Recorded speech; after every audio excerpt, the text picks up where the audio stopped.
I would say to myself, like whenever I'm launching something new, whether it's socially or business wise, I will try to why, to whom, and then how.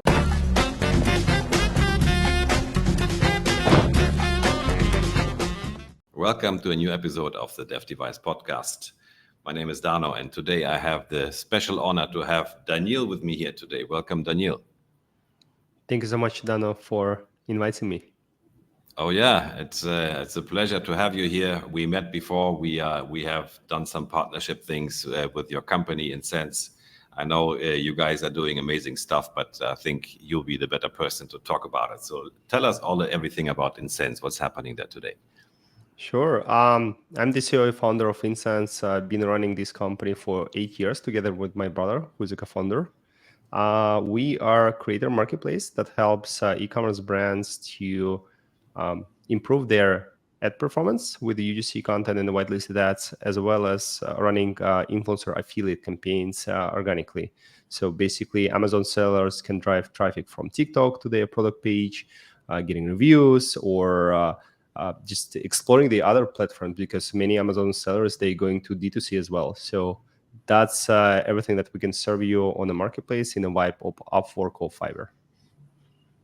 Oh, fantastic. And as we all know, external traffic is super important for an Amazon seller. I mean, there's a lot of things you can do with PPC, but if your competitor is using external traffic, you won't be able to compete. So bringing traffic from your platform, from your influencers to Amazon will have a significant impact on rankings, on sales, and all that stuff. So I guess every Amazon seller and e-commerce seller understands how relevant it is, especially today in the influencer world with TikTok and all that.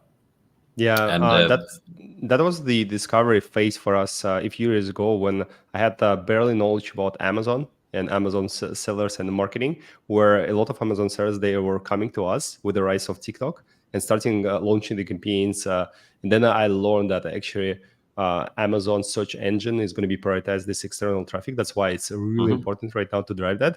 And the Spark ads, so you can spark that and paid ads on TikTok, though it's going to be recognized as the organic traffic on Amazon. So Amazon is winning, everyone is winning. So it's kind of like not a hack, but it's more about like finding a way. So yeah, I'm excited to learn more about Amazon, to be honest. Yeah. I fully agree. So I heard this this kind of opinion that every external sale that you bring into Amazon from external traffic, be it Google, social, whatever, will generate 3 sales on the platform for you. So it is kind of a big booster for your brand to bring in external traffic. And from what I learned, your influencers are actually quite like all over the world, right? So you can serve a lot of different marketplaces, languages, even Japan. You said, I mean, we deal with Japan, and you said you even have like 50 influencers which are Japanese. So do you cover like which regions and countries are you covering? I would say the US is the main market for us, where we're well presented. We feel that we can cover almost any case. Then the UK markets and the overall English-speaking markets. But then we're also expanding to Germany, and we have well present there, France, Italy, and Japan. Just 50 influencers, though. On occasion, we can help you to find more. So like this is those markets that definitely now interest, and it's chicken and egg problem for the marketplace, finding the right creators, but providing them with the right offers. So we'll cover more markets in a few next years, and hopefully Japan is going to be one of them, and Latin America. Cool. Yeah, that sounds very good.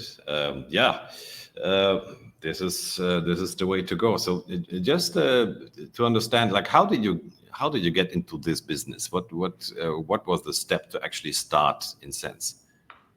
The step called my brother Anton. So actually, because Anton of is the name of the step.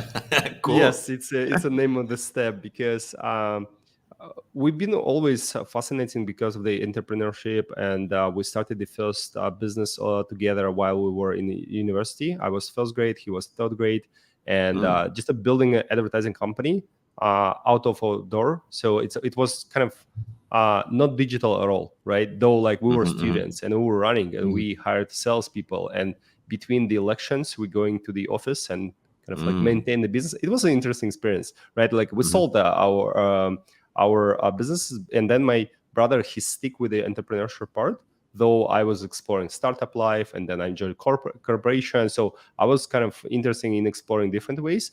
But then while I was building a pretty successful corporate career in a company listed on NASDAQ, I was in charge of 13% of net revenue of this company, and back in the days it Wow. was valued at a $1 billion valuation. Mm. My brother, he was always running different businesses, including e-commerce. So he Mm. actually started a couple of e-commerce stores, successfully exited both, and then he founded his own social media boutique agency.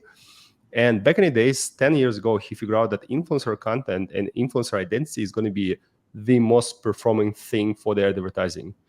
That Mm. wasn't the reality, because influencer marketing was one thing, and paid social, PPC, it was a different thing.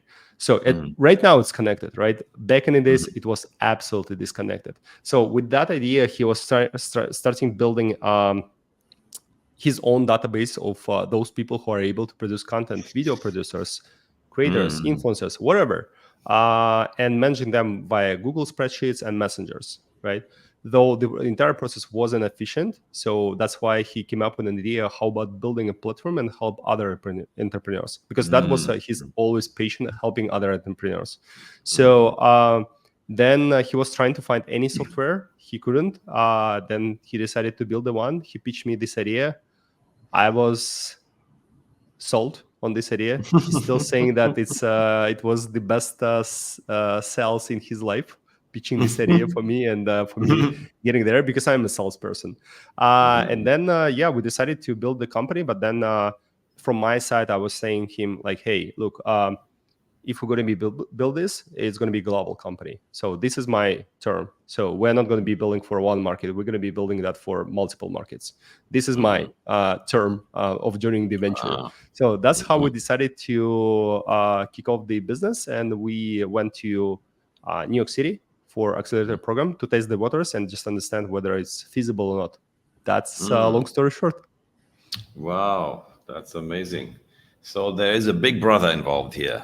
Yes, There's a big big brother brother. called Anton. Yeah, that is Yes. a cool thing to have. Boy, I've oftentimes I wished I had a big brother. I was always jealous of the young brothers who had a big brother, because I was the big brother all the time.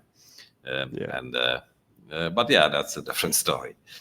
Cool. But yeah, so as you know, our podcast is about your life story and how you became Danil, who you are today. So let's go and meet 10-year-old Danil. Where was he living? What was he doing? Um, I'm an immigrant founder. So originally I'm from Russia. So when I was 10 years ago, I was in a city called Ufa. It's Ufa. yeah, it's a relatively small Hmm. city. It's 1.5 million Hmm. in the border of Asia and Europe. Beautiful Hmm. place, you know, Hmm. mountains, rocks. It Is that close to the waterfalls. Ural? It's Is it close? exactly Ural. Oh It's my God, exactly that's where my Ural's mountains. ancestors come from. You know, the Ural Yeah, Mountains. At the south tip of the Ural Mountains, there were all these like villages where yeah. the German national people from the Volga came to live. Like all my ancestors grew up in this like Ural region. So That's exactly south of we Ural. might have been, Yeah, yeah. So we were neighbors basically.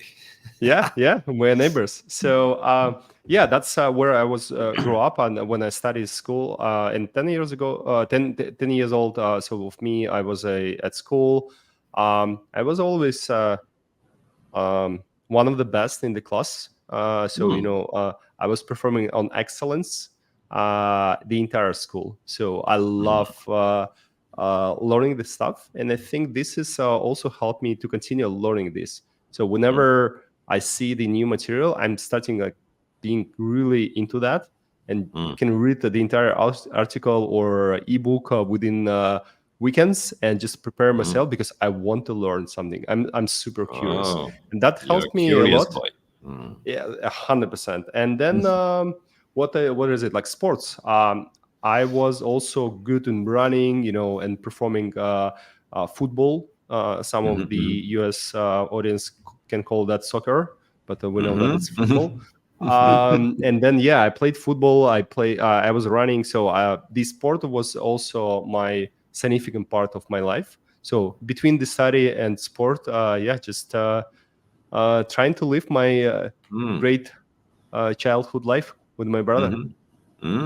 That sounds, yeah, it sounds good. So you're a sporty guy. You're curious. You like to learn, and that's what brought you to finishing school with the good grades, I'm assuming. Yes. And the next step was to go university.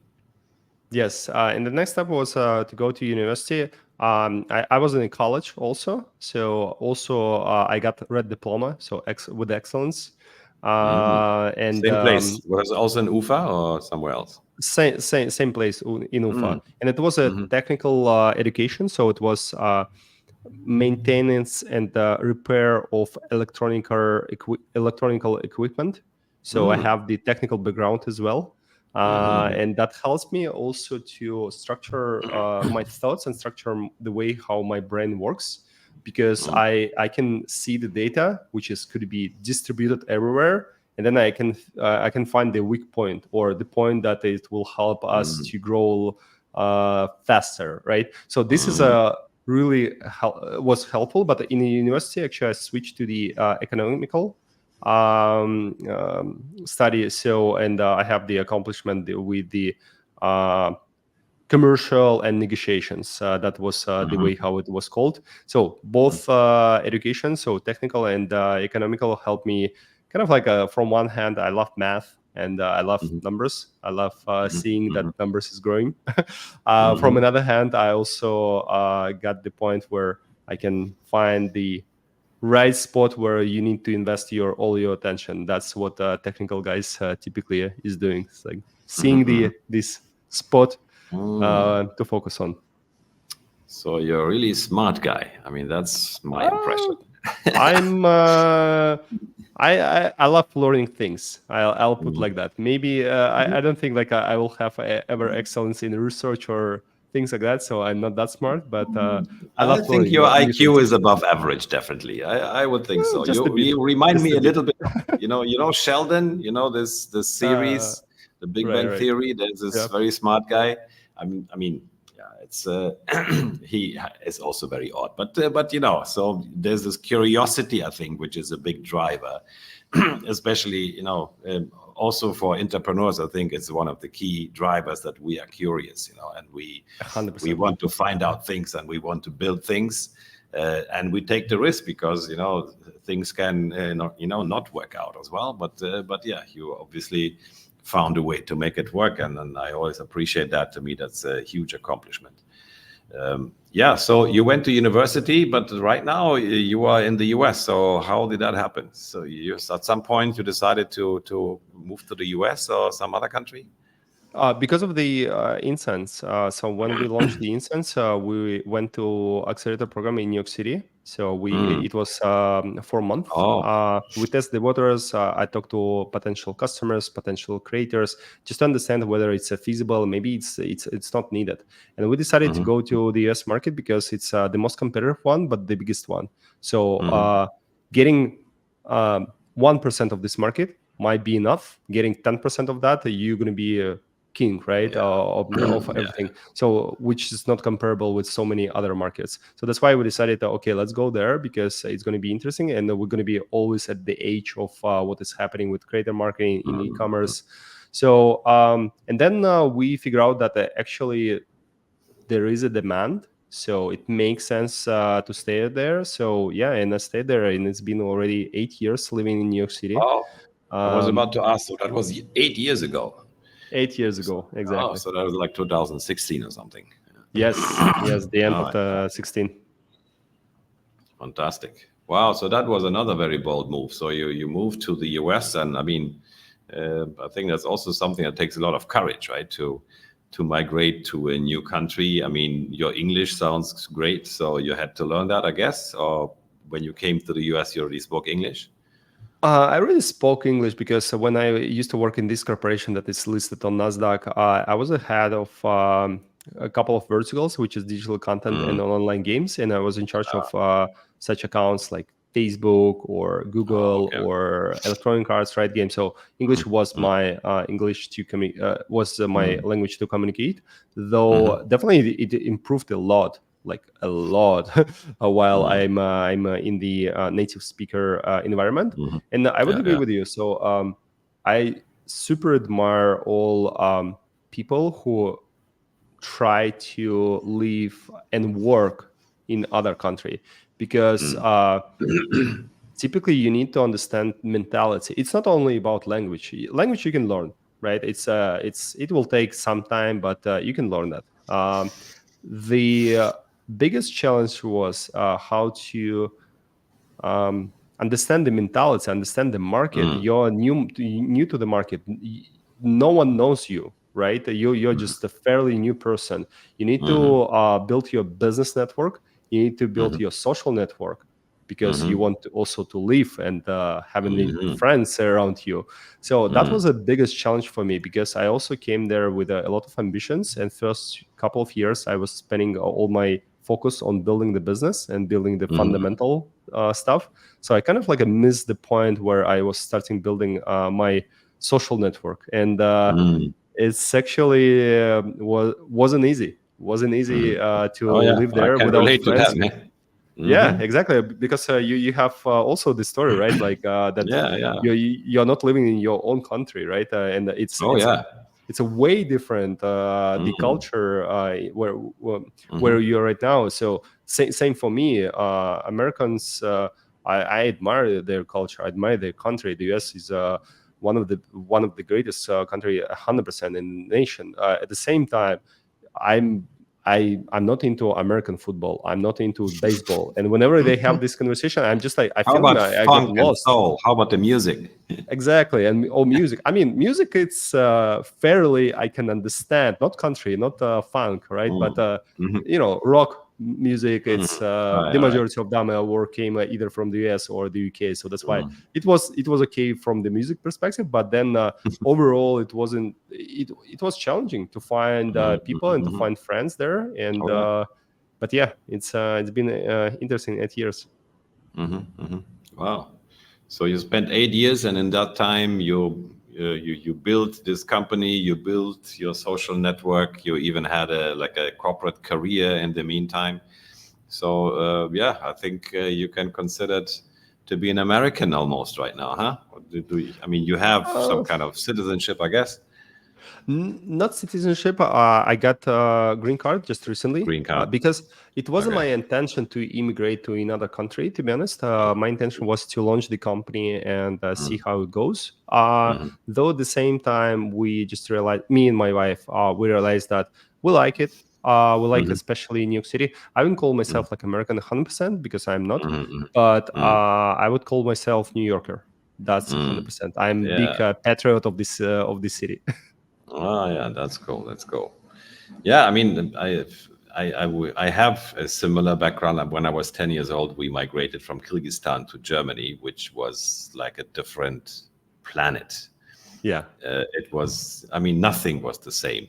I mean, it's beginning, of course, with the language, but the whole culture, like the whole economic system, where we came from, there was nothing to buy. There was no supermarkets. There was no business Yeah. like at all. So the only thing you could buy in a store was like sugar and dough and maybe some milk. And Yeah. then when you come to Germany and you see a supermarket where not only you can buy everything, but you can buy different versions of the same thing, that was to us like a completely new concept, because where we came from, there was no branding, there was no private business and companies. I mean, if there was sugar, there was one sugar. Yeah. It was the government sugar. Now Yeah. suddenly Yeah. you can choose between like 10 different brands all selling sugar and different prices somehow. So yeah, so it's this experience, I think, is quite an eye opener, and it also kind of opens our mind. So if we have to go through this entire to this process of adapting ourselves to a completely new environment, I think it also builds, a lot of openness and strength, to maybe then also do this again, like in business terms, to venture into like unknown territory. And that's how I see entrepreneurship as well. Yeah, and I'll just add here. So I think when we have such background, and I'm not saying only immigrants, but also people who moved in their childhood from one city to another city, it helps you to understand what is the uh, adoption, like just adjusting yourself to a new environment.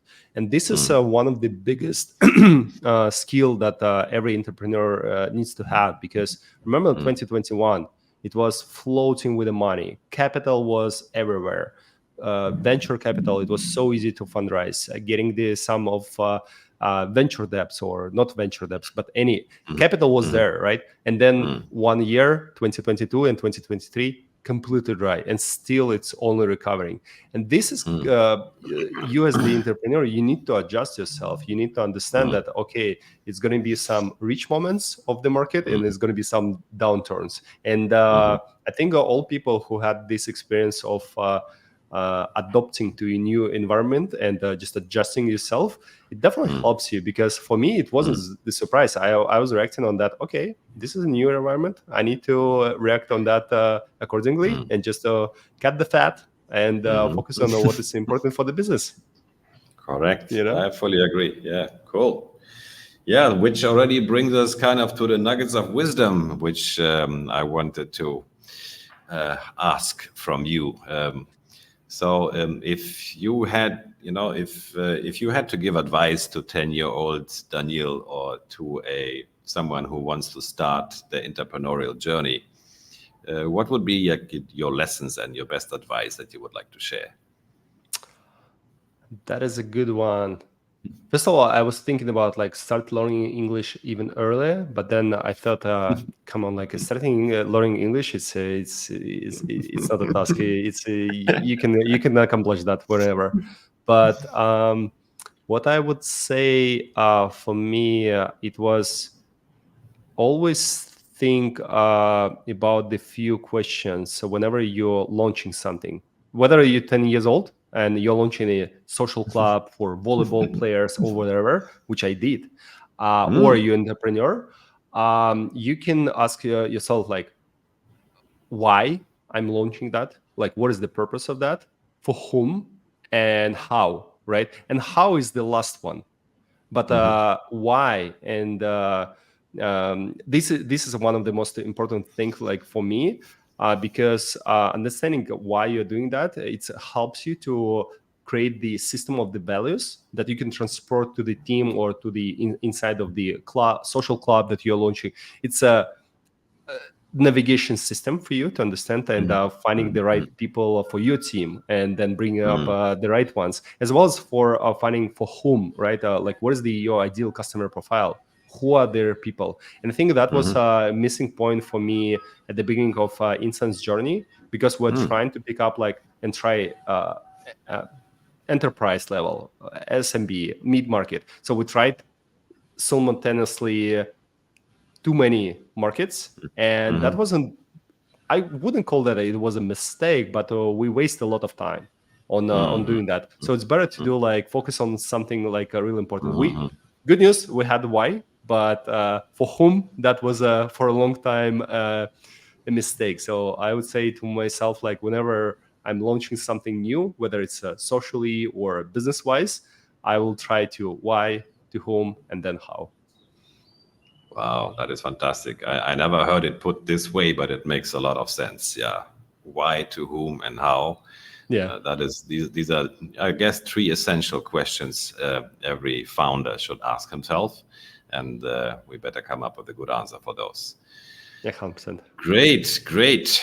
Yeah, I learned so much today, Danil. It was fantastic having you here. I would say we will make sure that people who want to reach out to you and also reach out to Insense will have all the links and descriptions and in the description under the video. And yeah, I hope I wish you all the best with your venture, and I hope we can stay in touch. And there are good things to come. Thanks so much, Dano. And I'm excited about our partnerships. And thanks so much for inviting me.